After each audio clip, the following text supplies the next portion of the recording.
Hello class. After you download your sensor.zip file, you should be able to see three file here.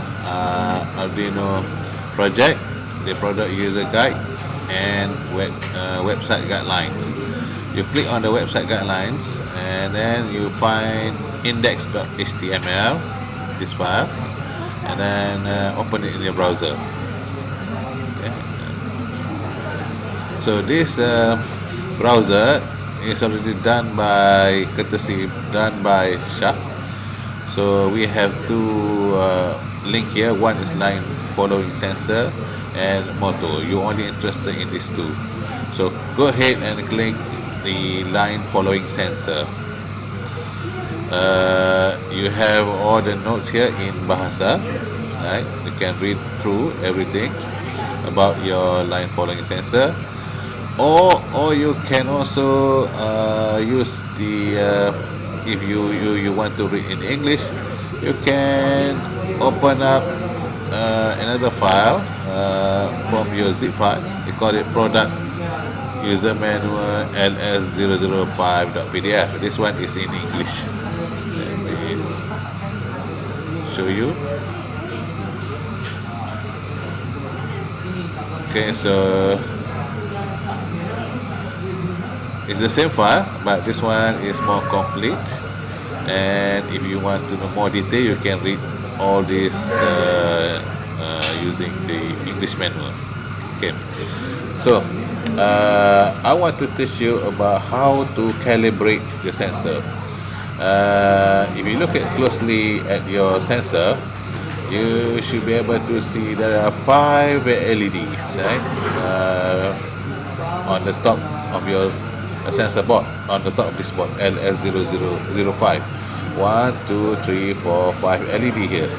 So, and you connect using the cable, you connect onto your Arduino board, and you have a button here, push button here, B.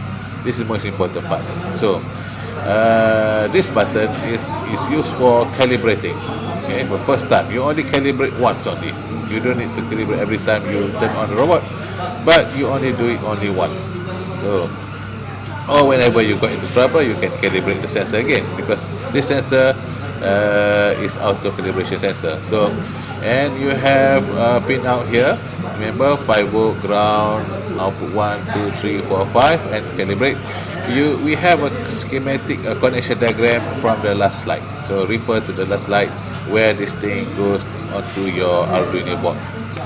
And then what you can do, okay, so we want to calibrate the sensor. Go down here, okay, somewhere here. Now, sorry.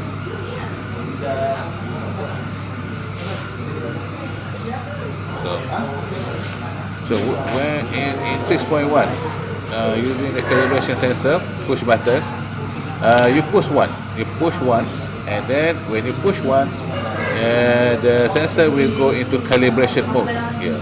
So the LED will start blinking, right? So, and it's looking for dark and bright color. So when you push the sensor, you will see the blinking light, 3 blinking lights. So you go ahead and then put some sort of bright material underneath your sensor, and then when there are 2 lights, you have to find a dark material and put under your sensor, so that the sensor will calibrate to which one is dark and which material, which one is bright. So they will save this parameter onto the memory. Next, after you done your calibration, you will need to push 3 times. Okay, now we are following black line. If you want to follow the black line, then you have to push 3 times. If you want the robot to follow white lines, then you push the button 2 times. Now we want to push the button 3 times. So go ahead and push 3 times. and then the sensor will be in the following the dark line. Okay? I'm sorry, my mistake. Okay, we push the button twice, the sensor will follow the detect the dark line. So try ahead, push 2 times, and then test your robot and test the robot under the dark sellotape, black sellotape, whether and see whether all the light are detected when they cross onto the sellotape. I have a video next slide. You can see how this has been done.